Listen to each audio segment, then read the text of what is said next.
Story with Binaca. सुनिए कहानी Binaca की जुबानी।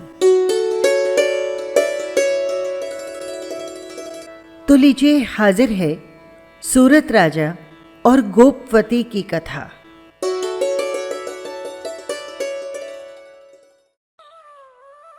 आइए पहले सुनते हैं गोपवती की कथा। ये कथा है उस गोपवती की जिसे सुनकर हृदय में वैराग्य की भावना जाग जाती है। पलास गांव में सिंहबल नाम का एक साधारण गृहस्थ रहता था। उसकी पत्नी का नाम था गोपवती। गोपवती बड़े दुष्ट स्वभाव की स्त्री थी। उसकी दिन रात के खटपट से बेचारा सिंहबल तबाह हो गया। उसे पल भर के लिए भी गोपवती के द्वारा कभी सुख नहीं मिला। गोपवती से तंग आकर एक दिन सिंहबल पास ही के एक पद्मिनी खेत नाम के गांव में गया। वहां उसने अपनी पहली स्त्री को बिना कुछ पूछे ताचे गुप्त रीति से सिंहसेन चौधरी की सुभद्रा नाम की लड़की से, जो कि बहुत खूबसूरत थी, ब्याह कर लिया।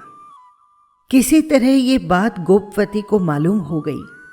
सुनते ही क्रोध के मारे वो तो आग बबूला हो गई। उससे सिंहबल का ये अपराध सहा नहीं गया।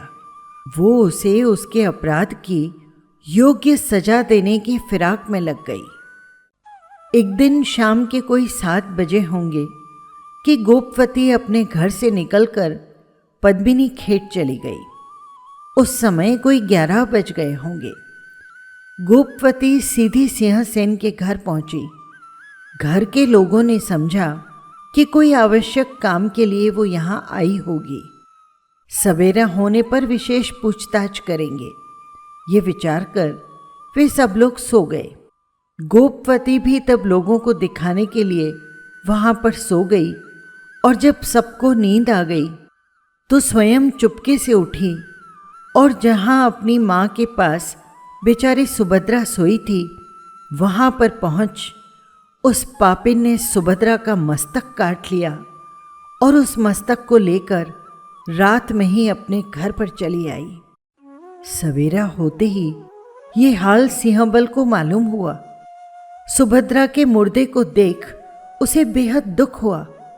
वो खिन्न मन से अपने घर चला आया। उसे आया देख गोपवती उसका बड़ा आदर सत्कार करने लगी।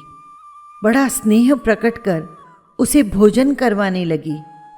लेकिन सिंहबल के हृदय पर तो सुभद्रा के मरण की बहुत गहरी चोट लगी थी। इसीलिए उसे कुछ भी अच्छा नहीं लग रहा था। वो सदा उदास रहा करता था।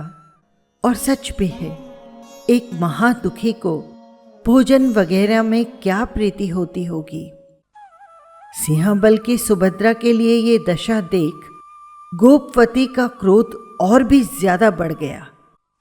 एक दिन बेचारा सिंहबल उदास मन से भोजन कर रहा था।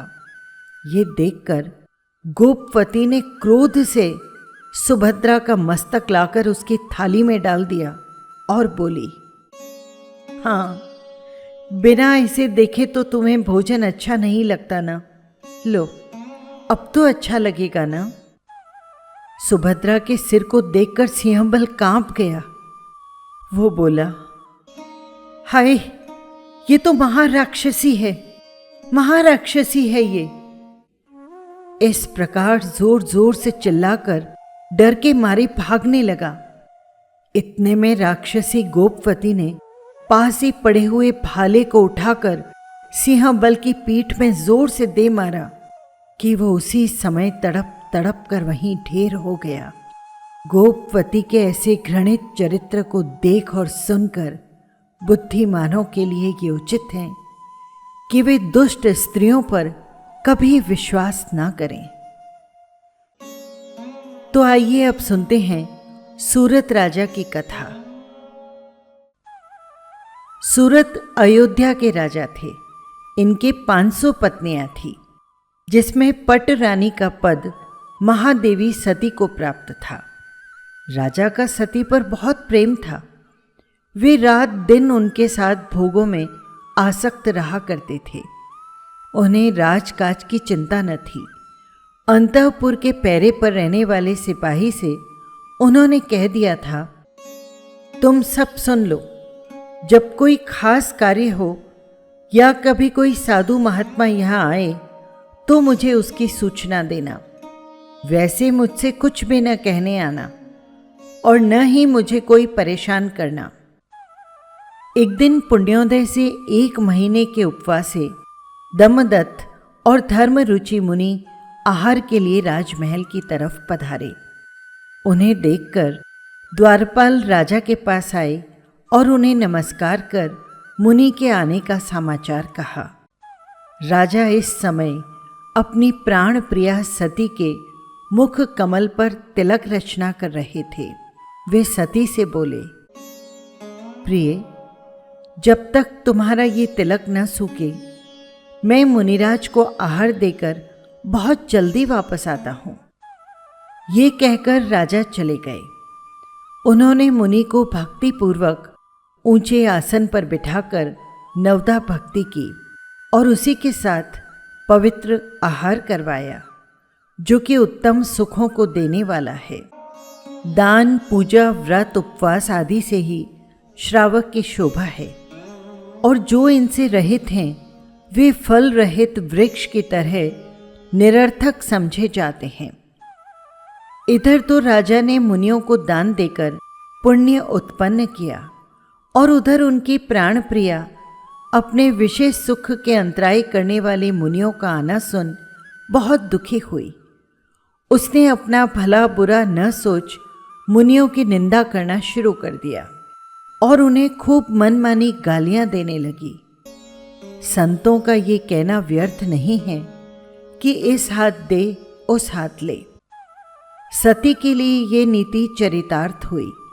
अपने बांधे तीव्र पाप कर्मों का उसे उसी समय फल मिल गया। रानी को कोढ़ निकल आया, उसका सारा शरीर काला पड़ गया, उससे दुर्गंध आने लगी।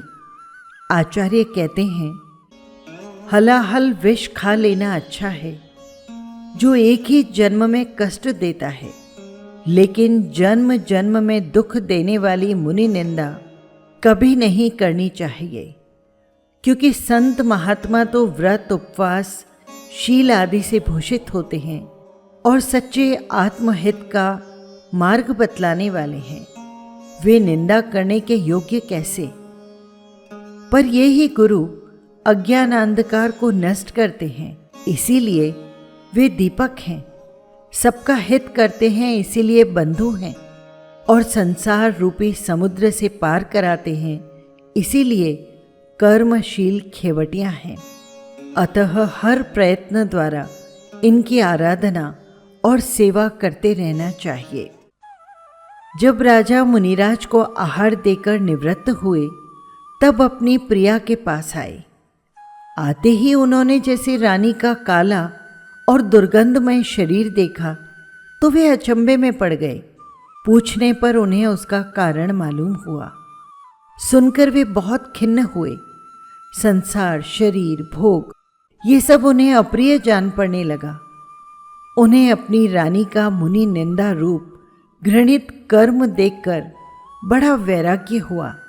वे उसी समय सब राजपाट छोड़ योगी बन गए और अपना तथा संसार का हित करने में उद्यमी बने। इधर समय आने पर सती की मृत्यु हो गई। अपने पाप के फल से वो संसार रूपी वन में घूमने लगी। सो ठीक है, अपने पुण्य या पाप का फल सभी जीवों को भोगना पड़ता है। इस प्रकार संसार की विचित्र स्थिति जानकर आत्मा हित को चाहने वाले सत्पुरुषों को भगवान के उपदेश किए पवित्र धर्म पर सदा विश्वास रखना चाहिए, जो कि स्वर्ग और मोक्ष की राह बताता है।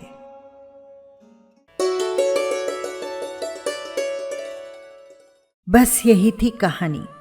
आपको कैसी लगी कमेंट बॉक्स में ज़रूर लिखिएगा।